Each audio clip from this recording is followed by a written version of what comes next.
Do you notice that there are just some individuals that no matter what information is out there that is contrary to their belief systems, they just believe what they believe to be true no matter what?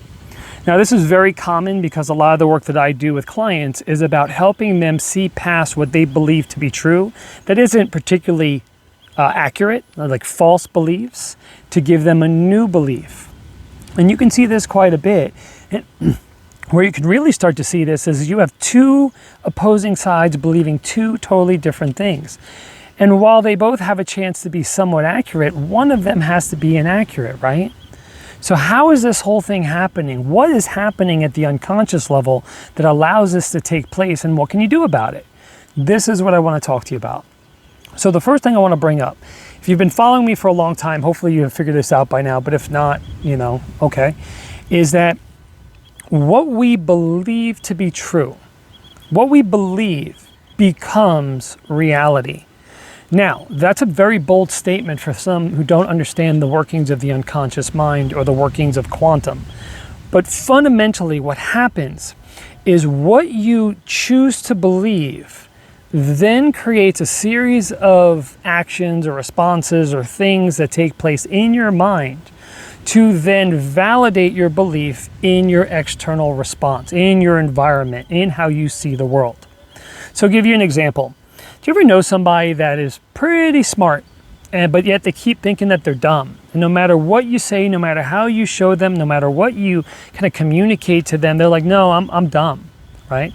Or maybe you have a friend who's pretty attractive, but yet they think they're ugly. And no matter what you say, they keep saying, no, see, I'm ugly. Right? At some point, there was a belief that they accepted to be true. And then that belief then starts to form their reality. True or untrue to someone else, it becomes true to their reality. Now, how? Right?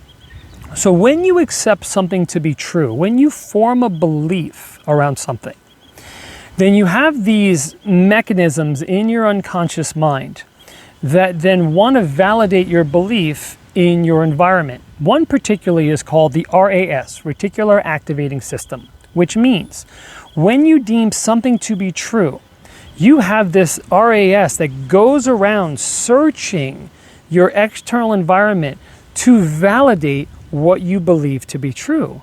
See, what's interesting is it doesn't work the other way where you walk around, you see something, and you go, oh wow, reality just showed me something. I guess that's how it is. I now know. The moment you accept a belief, that belief now validates in your external environment, and this reticular activating system, this RAS, will help in that process. Now, as you can imagine, this becomes a really funky loophole, right? Because let's say I choose to believe something that isn't true, like I'm stupid. I'm not stupid, but let's just use that example. Now, because I believe I'm stupid, I'm looking in my environment for validation that I am stupid.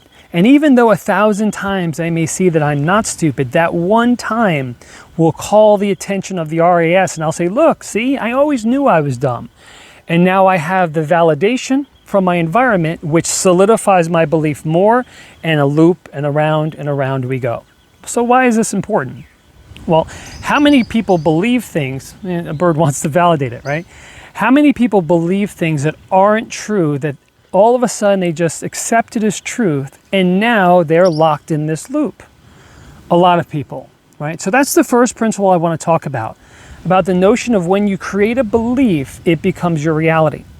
Now, when you create this belief and you say, well, that is true, you are creating what's called a complex equivalence.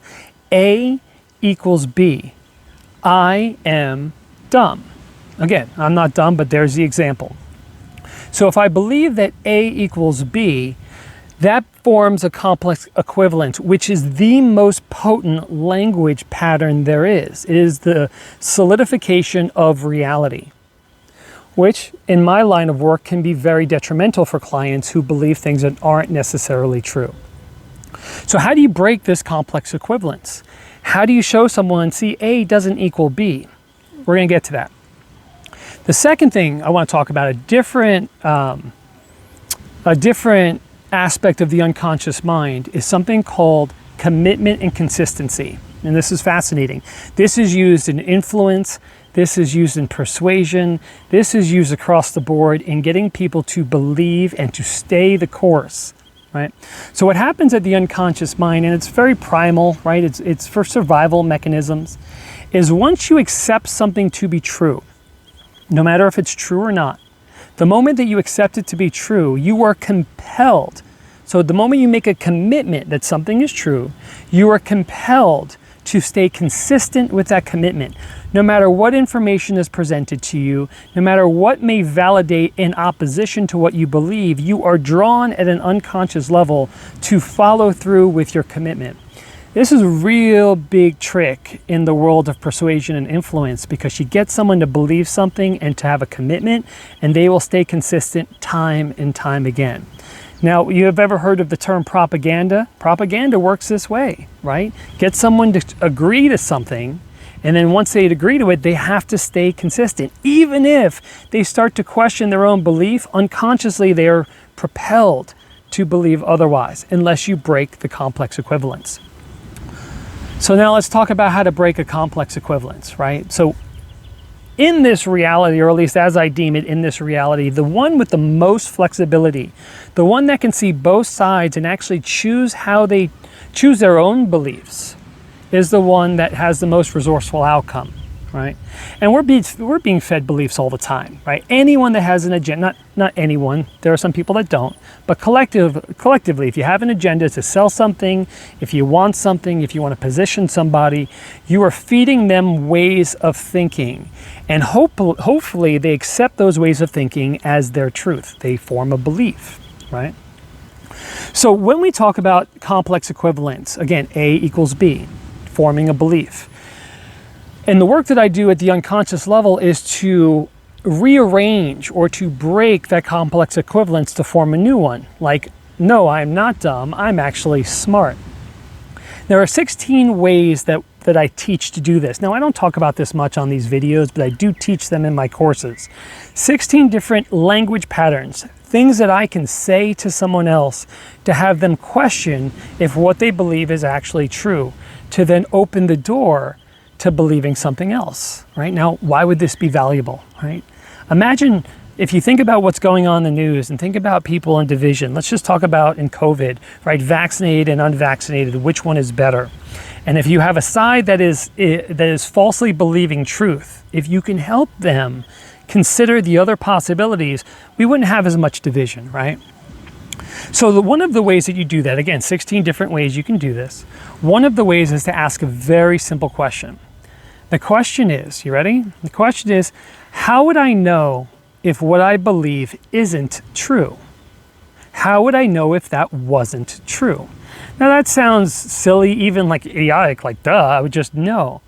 When you have a belief that you've accepted, true or false, when you've accepted a belief, it becomes your reality. And then you have your RAS validating your belief. So everything you see in your reality validates it. And then you have you have commitment and consistency propelling you forward. It's very hard, as you've seen with others, it's very hard to think otherwise than what you believe to be true. So asking the question, how would I know if it wasn't true? If done appropriately, allows the individual to think, okay, well, what would tell me if it wasn't true? Which opens the door to different thoughts, which gives them the opportunity to break or to disconnect that complex equivalence to allow other possibilities to unfold. Right? That's a very powerful way. So how would I know if this wasn't true? Another way is to challenge the source of the information. When it comes to vaccinated and unvaccinated, you look at where people gain their information. Many gain it from Facebook. And you can ask the question, has Facebook ever lied to me before? And in that alone, you realize, yeah, maybe they haven't lied, but the information has not been truthful. So how would I know if this wasn't true? So if you find yourself in a belief, any belief that you have, even if it's a resourceful belief, anything that you believe, anything that equals, I am blank, I believe blank, you can challenge it. How would I know if that wasn't true? What would show me that that wasn't true? And if you question your beliefs, you can start to uncover, is it you that really believe that, or is that someone else's belief? Is it you that believed it as truth, or was it misinformation that you accepted to be true? Now imagine what happens if people actually do this. What happens if you do this, right? Maybe you're not into vaccination, unvaccination, COVID. Maybe you're flexible there, but what beliefs do you have that are locked in stone, that you have consistency, that you're committed to over and over again? That if you ask that question, well, how would I know if this wasn't true?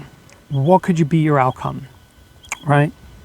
So I wanted to make this video. I wanted to share some of these principles of the unconscious mind. If you're new to the unconscious mind, let me know if that was an interest to you. But something tells me that you're not new to the unconscious mind, right? Because you're listening to my voice. So I want you to think about that. What beliefs are you working through?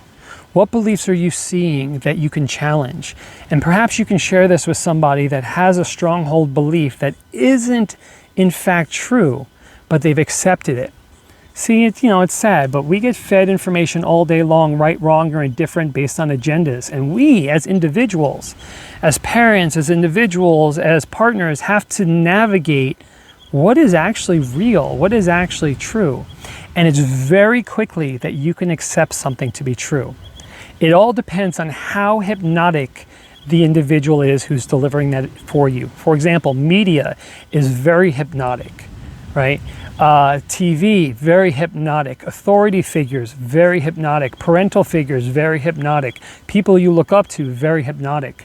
And if someone says one thing and you look up to them, there is a high probability that you just accept that to be true without challenging it. And it's there that you want to ask the question, how would I know if this wasn't true? So you can have your own opinion, your own thoughts, and potentially save yourself from having dichotomy and fighting for something that ultimately you don't believe in. So I hope that was helpful. A couple of principles of the unconscious mind, a little time together with a nice backdrop and some birds singing in the background. And I'll make another one for you here in a little bit. Send me some love. I hope you're doing well, and share this with those who need it. And we'll talk soon. All right? See ya.